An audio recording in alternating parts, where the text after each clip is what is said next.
Hey everyone, how are you all of you? So today we will start our chapter number 8 in English and our chapter name is Mice ate the gold. Mice बोलते हैं चूहिया को, ठीक है। चूहिया ने सोने को खा लिया। हमारे लेसन का नाम है। इंट्रोडक्शन से स्टार्ट करेंगे। You might have heard of mice eating rice और grain and chicken carried away by the eagles. आपने अक्सर सुना होगा कि जो चूहे होते हैं वो चावल खा लेते हैं, अनाज खा लेते हैं और चिकन खा लेते हैं। कई बार जो ईगल बाज वगैरह होते हैं वो दूर दूर से लाते हैं, कई बार उनको भी खा लेते हैं। But do you not wonder when you here that mice at the gold and eagle carried A grown up. लेकिन आप कभी इस चीज़ को सुनकर आपको बहुत आश्चर्य होगा ये सुनकर कि चूहे ने गोल्ड खा लिया, सोना खा लिया और ईगल जो था उससे ईगल ने एक जो बड़ा लड़का था वो उसको क्या किया, आगे ले गया। तो चलिए स्टोरी पढ़ते हैं, इसी से रिलेटेड है। स्टार्ट करेंगे। A long long ago there were two friend Mohan and Sohan. एक बहुत बहुत लंबे समय पहले दो मित्र हुआ करते थे, मोहन और Sohan. They live on the bank of village name Ramgarh in Rajasthan.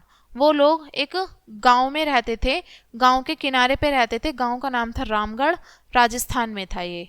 Mohan was a farmer and Sohan A trader. Mohan तो एक किसान था और सोहन एक व्यापारी था। One day it did not rain and the river was almost dry. अब एक साल क्या होता है, बारिश नहीं होती और जितनी भी नदी होती हैं वो सब सूख जाती हैं। The village was declare drought hit and the people faced a threat of famine. अब उस साल जो गांव होता है वो ये डिक्लेयर कर देता है कि इस साल गांव में सूखा पड़ गया है और लोगों को बहुत मुश्किलों का सामना करना पड़ेगा। Mohan and his wife Suman decided to leave their village and go away to one of the neighboring villages. अब मोहन और उसकी वाइफ जो सुमन होती हैं वो ये निश्चय कर लेती हैं कि वो एक गांव छोड़ देंगे और अपने पड़ोस के गांव में दूर चले जाएंगे जहां पर बहुत ज़्यादा संपन्नता है। They thought they could earn their living there.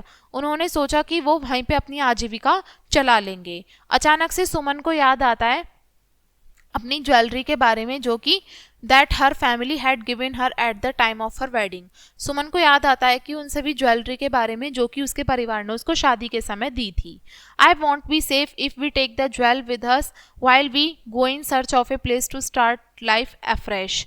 अब वो सोचती है कि अपनी इतनी सारी ज्वेलरी को अपने साथ ले जाना सही नहीं होगा जिसमें कि हम लोग बिल्कुल अपना जीवन नए सिरे से शुरू कर रहे हैं। वहाँ पर हमें अपना घर ढूंढना होगा, हमें अपना जगह ढूंढनी होगी अपना जीवन दोबारा से शुरू करने के लिए। तो वहाँ पर इतना सारा गोल्ड ले जाना ठीक नहीं है। She said as Mohan was packing the necessary thing they would carry. और अब वो इतनी बात कहती है जब मोहन जो है अपना ज़रूरत का सामान पैक कर रहा था ले जाने के लिए। He thought for a while and said, Suman, we will go to Sohan and request him to keep it safe till we return. वो ये सोचता है और एक पल के लिए कहता है कि सुमन, हम सोहन के पास जाएंगे और उससे रिक्वेस्ट करेंगे कि हमारे वापस आने तक इसको सेफ अपने पास रखिए। Suman did exactly as he told knowing how friendly her husband was with Sohan. Suman ने सेम ऐसे ही कहा जैसे उसने कहा था क्योंकि वो जानती थी कि उसके हस्बैंड के सोहन के साथ में अच्छे रिलेशन है, अच्छे फ्रेंड हैं वो। She collected all the jewel in a bag and went to Sohan house along with her husband. अब अपना सारी ज्वेलरी को एक बैग में इकट्ठा करके वो सोहन के घर चले गए अपने हस्बैंड के साथ में। Sohan was not at home, लेकिन सोहम तो घर नहीं था। उसकी वाइफ रेखा बाहर आती है उनको रिसीव करने के लिए। रेखा भाभी सैड सुमन। रेखा भाभी कहती हैं सुमन कहती है रेखा भाभी, we don't know how long the drought will continue. हम नहीं जानते कि ये जो सूखा है कितने लंबे समय तक पड़ेगा, तो इसलिए हम रामगढ़ छोड़कर जा रहे हैं और हम कहीं और काम ढूंढ लेंगे। जब तक हम वापस आते हैं तो आप इस बैग को अपने पास सुरक्षित रख लीजिए।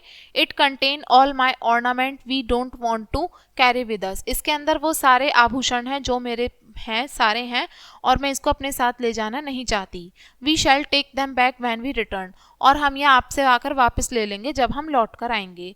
We will come back very soon. और हम बहुत जल्द वापस आ जाएंगे। Meanwhile Sohan return and Mohan repeated his wife word.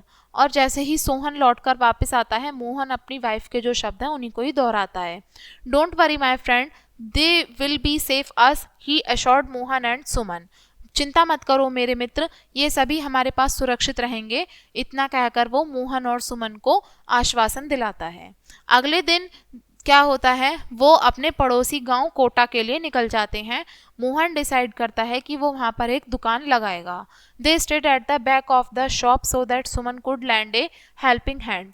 इसलिए वो दुकान के पास में ही घर बना लेते हैं, वहीं पे रहने लगते हैं, जिससे कि सुमन मतलब उसके काम में हाथ बटा सके। Specially when Mohan had to go to buy other article for the shop.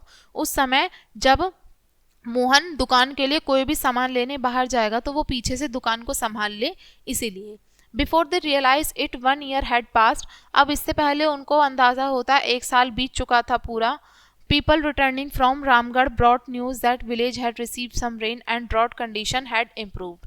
अब लोग रामगढ़ से जो वापस लौट रहे थे वो ये खबर ला रहे थे कि गांव में कुछ बारिश हो गई है और सूखे की जो परिस्थिति है वो भी कुछ इम्प्रूव है, कुछ इम्प्रूवमेंट है, सुधार है। However, Mohan and his wife decided to stay back in Kota for 1 more year।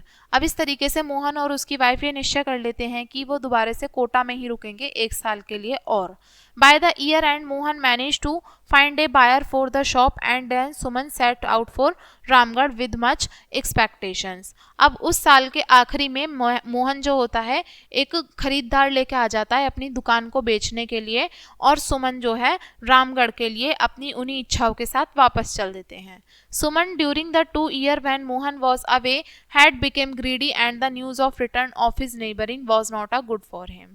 अब सोहन जो है इन 2 सालों के दौरान में मोहन से दूर था, तो इसलिए वो लालची हो जाता है, वो लालच आ जाता है उसके मन में, और उसके पड़ोस में वापस आने की खबर सुनकर वो बहुत परेशान हो जाता है, क्योंकि उसने उसको ज्वेलरी दी थी। अब उसको लेकर उसके मन में लालच आ गया और उनके वापस आने की खबर सुनकर वो खुश नहीं हुआ, वो उनके लिए अच्छी खबर नहीं थी। He did not go to meet Mohan and his wife. और वो उसकी मोहन और उसकी वाइफ से मिलने के लिए नहीं गया। But they did not grumbles as they was busy settling down. लेकिन ऐसा कुछ नहीं होता जब मतलब आगे फिर क्या होता है, but they did not grumble as they were busy settling down. लेकिन वो ज़्यादा गुस्सा भी नहीं करते इस चीज़ को लेके, क्योंकि वो पहले से ही अपना सेटल डाउन होने में थोड़े बिजी थे। एक दिन के बाद में जब उनके आ जाते हैं, उससे एक दिन बाद में सुमन जो है वो सोहन के घर जाती है। ही हैज़ नॉट प्रेजेंट, और अब वो वहाँ पे नहीं मिलता। सुमन देन अप्रोच रेखा भाभी एंड आस्क। सुमन जो है अब रेखा भाभी को वहाँ पर बुलाती है और कहती है, could I take back my ornaments, क्या आप मैं अपने आभूषण वापस ले सकती हूँ। अचानक से रेखा जो है वो रोने लगती है and Suman was taken aback, और सुमन अब वहाँ से वापस चली जाती है। वॉट हैपेंड भाभी, शी आस्क, वो पूछती है क्या हुआ भाभी। वॉट टू से सिस्टर, क्या कहूँ बहन।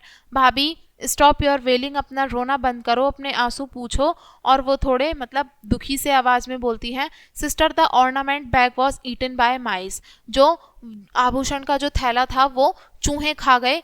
We were feeling ashamed and that why my husband hesitated to go over to your place. इस तरीके से हम बहुत ज़्यादा शर्मिंदा हैं, इसी वजह से मेरे जो हस्बैंड है उनको आने में, तुम्हारी जगह पे आने में शर्म लग रही थी।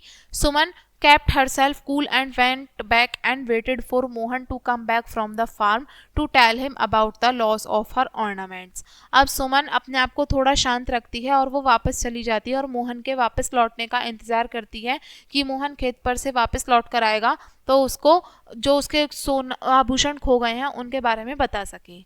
Both Mohan and Suman decided not to quarrel with their neighbor but to wait for an opportunity to find out the truth। Mohan और सुमन ये निश्चय करते हैं कि वो झगड़ा नहीं करेंगे अपने पड़ोसियों से, बल्कि इंतजार करेंगे ऐसी अपॉर्चुनिटी का कि वो सच को सामने ला सकें।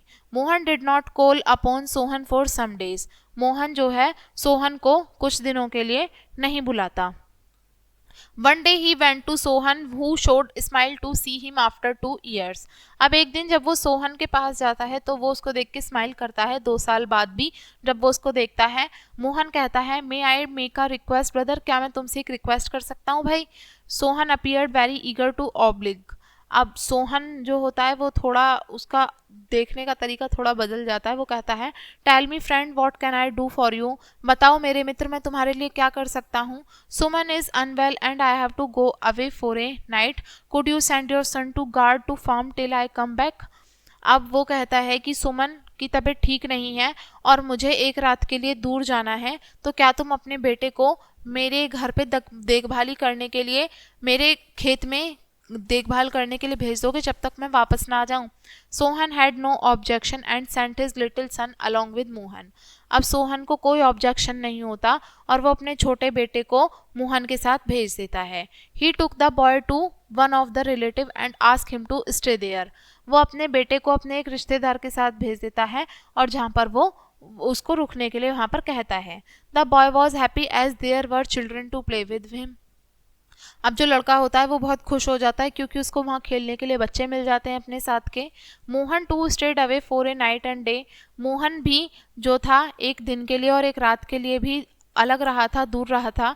Before he went back home alone. इससे पहले वो घर वापस आता, सोहन और उसकी वाइफ जो हैं बहुत दिनों से इंतज़ार कर रहे थे क्योंकि उन्हें अपना छोटा सा लड़का वहाँ नहीं दिखाई दे रहा था। The couple went to Mohan house and ask about their son. अब इस तरीके से जो कपल हैं वो मोहन के घर जाते हैं और जाके कहते हैं कि उनके बेटे के बारे में पूछते हैं। But it was now Suman turn to wail around. लेकिन अब सुमन की बारी थी जोर जोर से चिल्लाने की। वो कहने लगी, वॉट टू से सिस्टर, क्या कहूँ बहन। Chhotu was carried away by a huge eagle. Chhotu को एक बड़ा सा जो ईगल है वो लेके चला गया। My husband was too ashamed to come and tell you of the tragedy. मेरे हस्बैंड जो हैं वो बहुत शर्मिंदा हैं ये आकर बताने में कि ये आपदा आ पड़ी है। Sohan and his wife did not wait for Mohan to come back and tell him what happened to the boy. Sohan और उसकी वाइफ इंतज़ार नहीं करते मोहन के वापस आने का कि क्या हुआ है लड़के के साथ में। Instead they straight away went to the मुखिया to make a complaint. अब इसके बदले में वो सीधे मुखिया के पास जाते हैं और जाके कंप्लेंट लिखाते हैं। The village chief could not believe his years. अब जो गांव का मुखिया था उसके अपने कानों पर विश्वास नहीं हो रहा था। एक 10 साल का लड़के को कोई एक बाज उठाकर कैसे ले जा सकता है। प्रेस्पोरियस come we will go and ask Mohan how it happened. अब वो थोड़ा क्या करता है, थोड़ा बोलता है जाके कि चलो अब हम जाकर सीधा मोहन से ही पूछते हैं कि क्या हुआ है। द मुखिया Sohan and his wife went to Mohan house. He came out to welcome the village chief, who then asked him what happened to Sohan's son. How was he picked up by an eagle? अब क्या होता है, जो मुखिया सोहन और उसकी wife Mohan के घर जाते हैं और जैसे ही वो मोहन के घर जाते हैं मोहन उनका स्वागत करता है, वेलकम करता है और गांव का जो मुखिया होता है वो पूछता है कि सोहन के बेटे को क्या हुआ है और उसको कोई एक ईगल बाज उठाकर कैसे ले जा सकता है। मुखिया सेड मोहन कहता है, would you believe that gold ornaments can be eaten away my mice. अब जो मोहन होता है वो कहता है, मुखिया क्या तुम इस बात पर विश्वास कर सकते हो कि जो सोने के आभूषण है वो कोई चूहा खा सकता है। If one that can happen there can be nothing strange about a boy being carried away by an eagle. अगर ऐसा हो सकता है तो इस बात में भी कोई अलग बात नहीं है कि एक 10 साल के लड़के को कोई एक बाज उठाकर ले जा सकता है। I don't understand Mohan, please explain sad the मुखिया। मुखिया कहता है कि मैं कुछ भी नहीं समझ पा रहा, प्लीज मुझे एक्सप्लेन करो। मोहन उनको बताता है कि जो ऑर्नामेंट्स जो उनके पास वो सोहन के पास एक अच्छे विश्वास के साथ रखकर चले गए थे वो उनको वापस नहीं मिले और जब उन्होंने उनसे वापस मांगे तो वो बता दिया उन्होंने कि उन्हें तो चूहे खा गए। The mukhiya was now turn to Sohan for an explanation. अब मुखिया की बारी थी कि सोहन से एक्सप्लेनेशन पूछा जाए। He and his wife were speechless for some time. वो और उसकी वाइफ अब कुछ समय के लिए थोड़े निशब्द हो गए। देन भाभी सेड, तभी भाभी कहती हैं, मुखिया ji I shall go and get them, they are in safe in our house. She left for home. तभी भाभी कहती हैं, मुखिया जी अभी मैं घर जाती हूँ और वो हमारे घर में सेफ रखे हैं और मैं अभी उनको लेकर आती हूँ। The boy is also safe with a relative of mine said Mohan, I shall go and take him back to Sohan. अब क्या होता है, वो कहता है कि लड़का भी जो है मेरे एक रिश्तेदार के घर सेफ है, मोहन कहता है, और अभी मैं उसको लेकर आता हूँ और सोहन को वापस दे दूंगा। बिफोर द मुखिया went away he told Sohan, remember bad deeds do not बिगेट good deeds.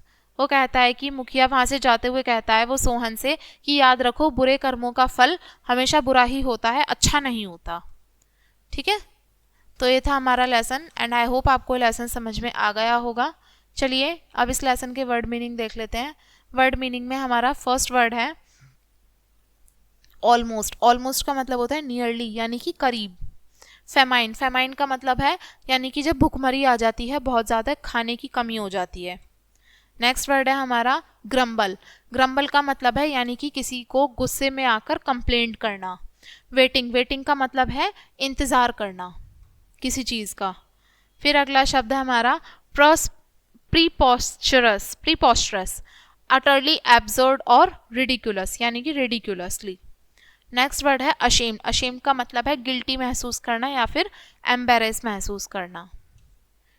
और फिर अगला वर्ड है बैगेट, बैगेट का मतलब है जिसका कोई कारण हो, ठीक है, यानी कि किसी चीज़ का कारण। तो ये था हमारा लेसन एंड आई होप आपको लेसन समझ में आ गया होगा। वीडियो को यहीं पे एंड करेंगे इसी लेसन के साथ एंड थैंक्स फॉर वॉचिंग।